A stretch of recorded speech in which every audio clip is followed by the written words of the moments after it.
Let's trace the railway from Omagh to Enniskillen, starting off here at the old Omagh station. That's how it used to look, and here's how it looks today. Roughly at this location, there's a station centre. I think it's a youth centre or something in there now. Quite a modern building. Not the worst looking building, by the way.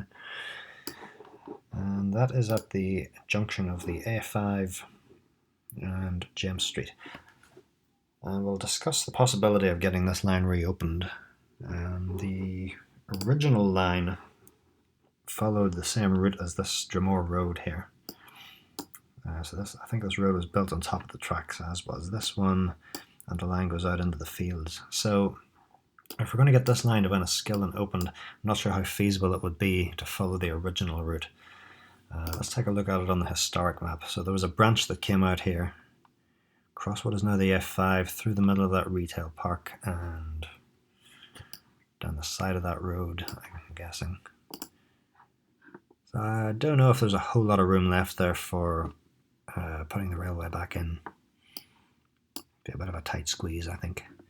So if that's not possible, there are other possibilities too, like maybe you could go north. Because remember, in my other proposal, when I traced the railway from Omagh to Strabane and Derry, one suggestion I made was that if we're going to get a bypass around Omagh, if there's going to be a new A5 dual carriageway running on the west side of town, then the current A5 could be repurposed and put back to use as a railway, because this A5, as you know, was built on top of the tracks of the original railway. That's why it's such a smooth, grade-separated road with no cross-traffic.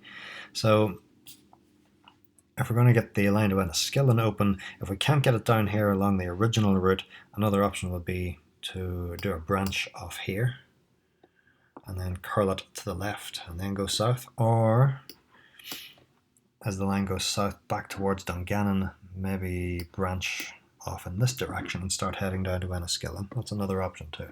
So there's about 3 ways of getting the railway out of Omagh and down into Enniskillen.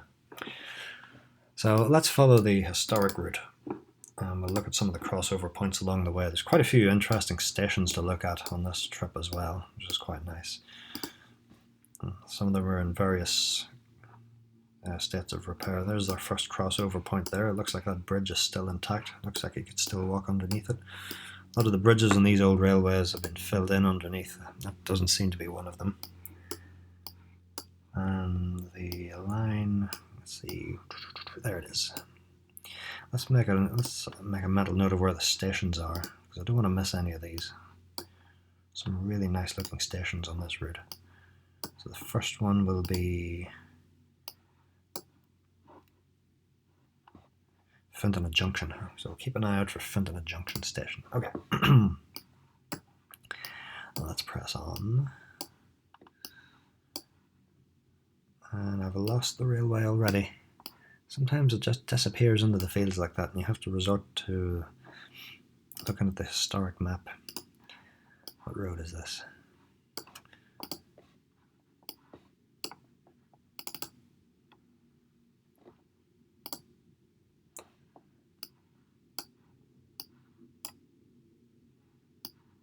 Ah, there it is. Just have to look out for these linear landscape features. Sometimes it's just rows of hedges and rows of trees are the only visual clue that you've got. No crossover point here. Is there anything to see? Yep, there's the abutments of the bridge, still intact. Must be thousands of ruins like this all over the country from all the closed railways. It'd be very cool if we got this line reopened and were able to reuse some of that material. Okay, where are we here? Are we at Fintona yet? Here's Fintona. Okay, so Fintona station. There were 2 stations in Fintona, and there was Fintona itself and there was Fintona Junction.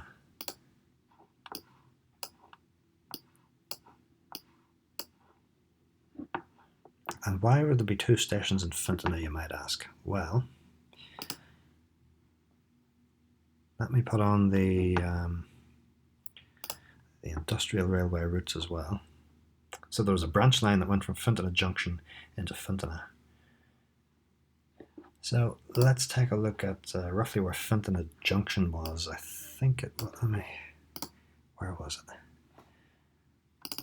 look for the cross streets here. Cavan Road. Okay, where's that Cavan Road? There it is. So Fintona Junction would have been, roughly speaking, here.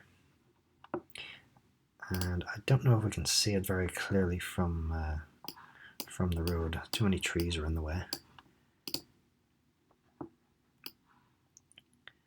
It's in there somewhere.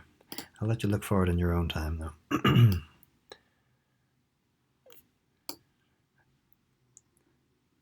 So how did the people get from Fintona Station to Fintona Junction? Well, let's look at where Fintona Junction was. Fintona Junction Station was... That was not it. I think that was that might have been a railway-related building. Looks a little derelict now. It's seen better days. But this empty car park is roughly where the station was. And the station looked like this. There it was. So make a mental note of that big shed. And we're going to look at it from the other side. So this is looking in the opposite direction, looking at towards the street. So goods would have been hauled by steam train up onto the main line. And then passenger services. Here's another old photo of after the tracks were lifted. Passenger services were on this thing here, on a horse-drawn tram. And apparently there was a succession of horses all called Dick, which pulled these trams. And they were, first-class passengers sat inside. Third-class passengers had to sit up on top, irrespective of weather conditions. So it looks all very nice in a summer day like this. In the winter time, wouldn't be so pleasant. Fascinating little curiosity here, and there's a great little blog post about it there, which is where I got the photos from. So I'll give you a link to that in the description. Well worth a read. It's a short little blog post, but it's well worth reading. So thank you to the anonymous person who posted that. So yeah, so that's where Fintona Station was. You got your tram up there, and the horse pulled you up to Fintona Junction, where you got on the main line and picked up the line up to Omagh or down to Enniskillen, which is where we're going now. Fascinating little old curiosity. Not much left of the original track either. I believe that might have been it. So it'll be interesting to get out into the fields there and see is there any of the old tracks still left. So if you're from the area, let me know if you know anything about that. If you've ever been in through these fields. So let's pick up the line and keep on going. Let's keep pressing on towards Enniskillen. So we're going to go west at this point. And our next station will be Dromore. Okay. So here we are west. There's our landscape features. Keep following them. Cuttings, all overgrown. Crossover point here. Is there anything to see? Yeah, there's the abutments of the old bridge. And the embankment seems to have been partly removed there. Someone's been helping themselves to the soil. All the materials, but good to see some of the bridge still left. Hopefully nobody cannibalizes this and uses the blocks for some building project.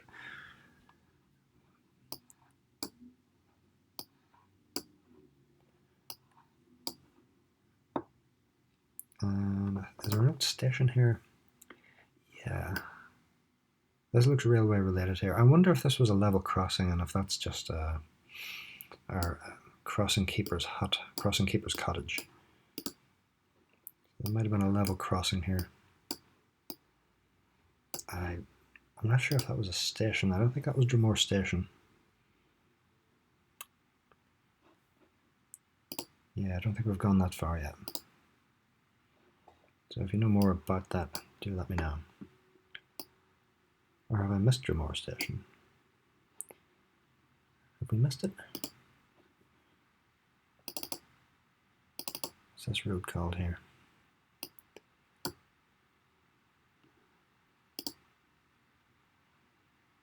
Galbally Road. Okay, so we'll keep an eye out for Galbally Road. Crossover point here. There's the embankment, partly removed. This must have been grade separated then. The trains must have gone over the top here. Must have been a bridge. Doesn't seem to be anything left of the bridge.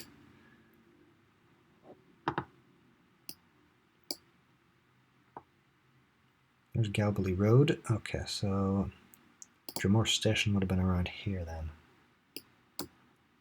And if memory serves, I don't think we can see it very clearly from here. It's hidden behind these trees. It was off the road quite a bit. I think you can just about see it from here, if you zoom in far enough.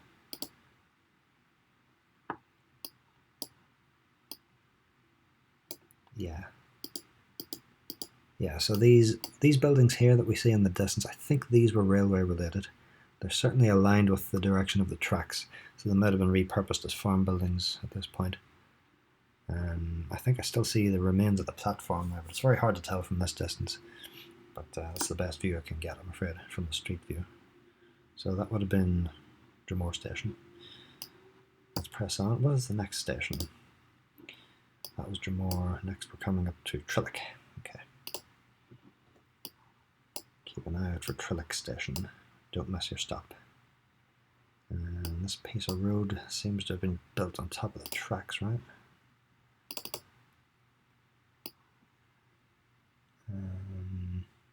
Or very close to the tracks, okay.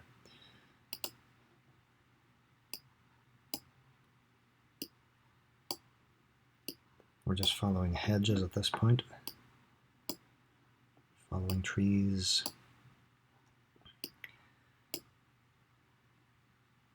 And where are we here?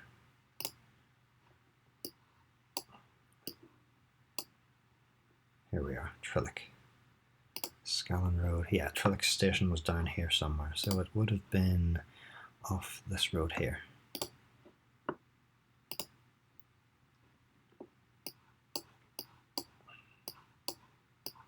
Yeah, there it is.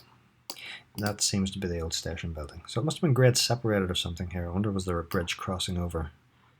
Was there an embankment on this side? It seems to have sagged a bit. There's your station. Broken windows, a bit dilapidated. That's a shame.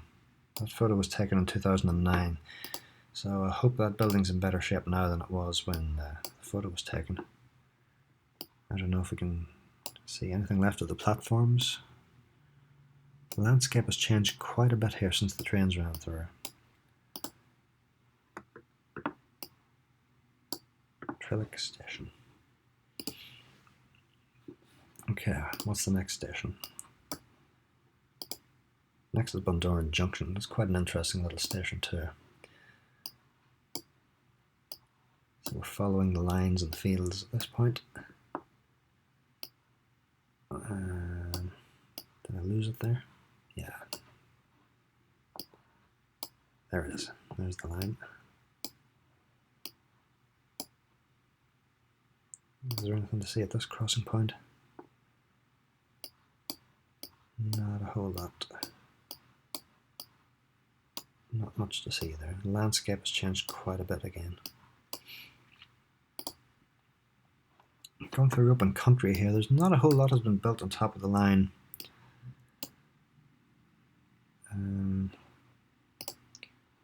Did I miss Bundoran Junction there? Old Junction Road. Missed my stop. I think we're getting into Ballinamallard here. It looks like we missed our stop there. Let's backtrack a little bit. Look for Old Junction Road. There it is.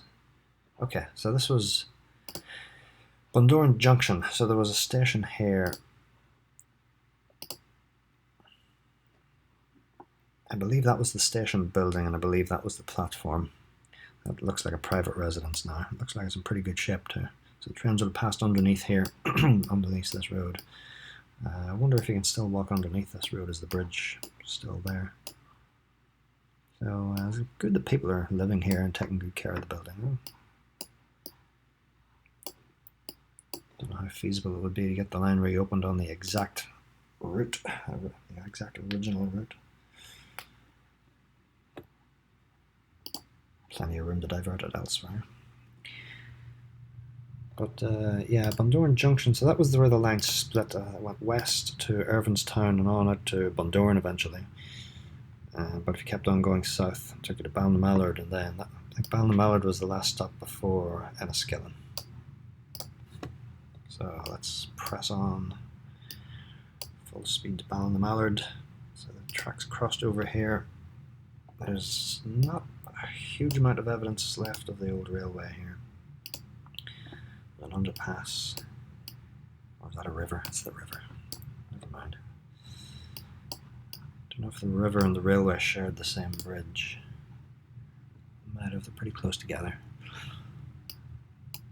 And the station in Ballinamallard was in here, Station Bray. So there's some buildings worth looking at here. These are industrial, small business units here. And they're built in the style of the old railway goods yard buildings. You know, you got these big doorways and the arches. I don't know if these are originals, a bit hard to tell. But it's they look fairly modern to me, but the style certainly harks back to the old railway buildings of yore. Be interesting to see if there's if anyone has any old photos of the station in Ballinamallard. Let me know. Now to get this line reopened through Ballinamallard, it presents a bit of a challenge. A lot of houses have been built on top of the old route. If we're going to get a station opened in Ballinamallard again, it might have to be slightly to the edge of town here. So we might have to divert the railway off the original route.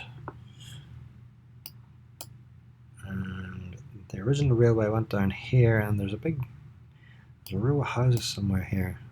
I think it's here. A row of bungalows built on top of the embankment. So yeah, this embankment was built for the railway, but now there's houses up on it.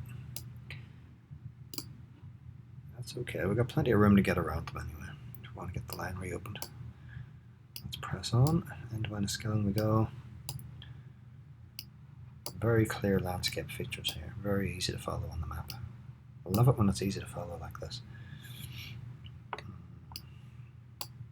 Yeah, there's another row of houses that was built on the old railway embankment. Big long row of bungalows. So it looks like we're not going to be reusing that embankment. That's okay, we've got room to go around them.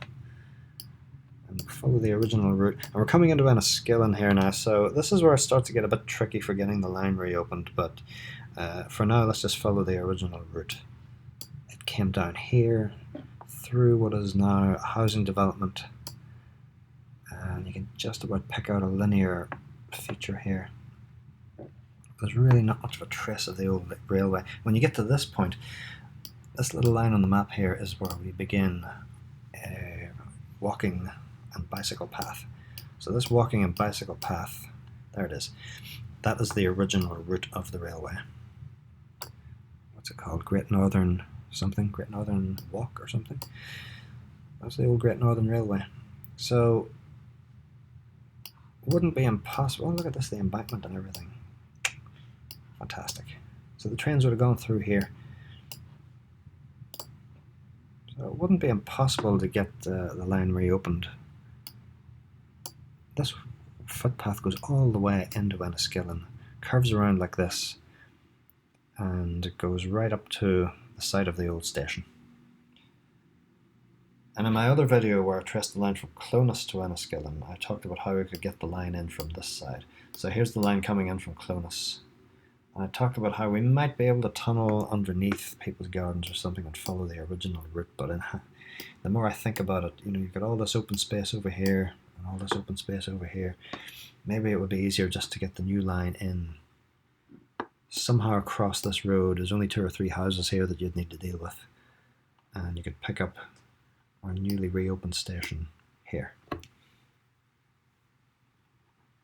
I'm sure we could figure something out. And if we get that station opened here, and then that opens up the possibility of connecting then with the line. If we can get this line through here and picking up the old line up to Omagh, then it becomes a really useful proposition. So the question is, how do we deal with all these housing developments and all this commercial development that has appeared here in the meantime? Well, let's back up a little bit. Let's zoom out slightly. So once we get to here, if we can get the railway open as far as here, we are home and dry. That's pretty much a clear shot all the way around the station.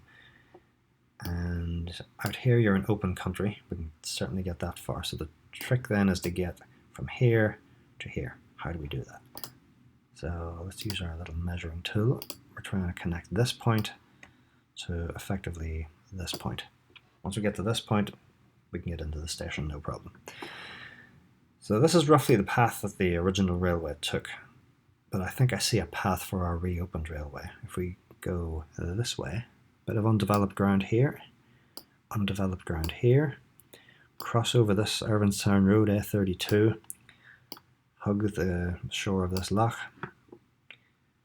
run between the A32 and the loch, and then cross back over the A32 again and pick up the walking path. I really think that is doable. That would allow us to connect Enniskillen to Omagh. If we can thread that needle and get this lining opened up again through here, that's a potential way of doing it. Now this undeveloped ground here, it was undeveloped when the satellite picture was taken, and it was still undeveloped when the street view picture was taken, which was in 2016. This entrance here looks a bit ominous. This looks like the place has been, like some developers have their eyes on it and they want to put some houses in here. So what railway advocates would need to do is take a look at this, see if it's still not developed. If it is developed, if a load of private houses have appeared here, then it could be game over. It's very hard to see how you would get a railway reopened through here. So I would hope that railway advocates would take a look at this. And if it is still undeveloped, if it is still possible to get a railway through here, then you need to get busy writing to your political representatives and make sure that it is left undeveloped. And get a scoping study or something. Get some sort of study going to look into the feasibility of getting this line reopened. Because if this is all developed, then it's back to the drawing board. We're going to have to look at some other way of getting the line into Enniskillen. But if it's undeveloped, and if it is possible to get this line in through here from Omagh, then it's also very possible we could get the line going out the other way, out towards Clones. And then we could make some real progress on restoring the railways that we lost in the 1950s. Some of these lines, some of these stations that we just looked at, they were opened in the 1850s. You could go to Trillick in 1854 and pick up a train and go to Omagh or Enniskillen. Can't do that anymore. So we've taken a giant step backwards there. We should be able to get these lines reopened. If we got the line opened from Omagh to Enniskillen, and from Enniskillen to Clones, we can definitely get the line reopened from Portadown to Armagh. Armagh to Clones, bit of a challenge, but doable. Be able to go from Armagh, Monaghan to Clones, and end up to Enniskillen. A lot of possibilities, a lot to think about. Definitely worth looking into.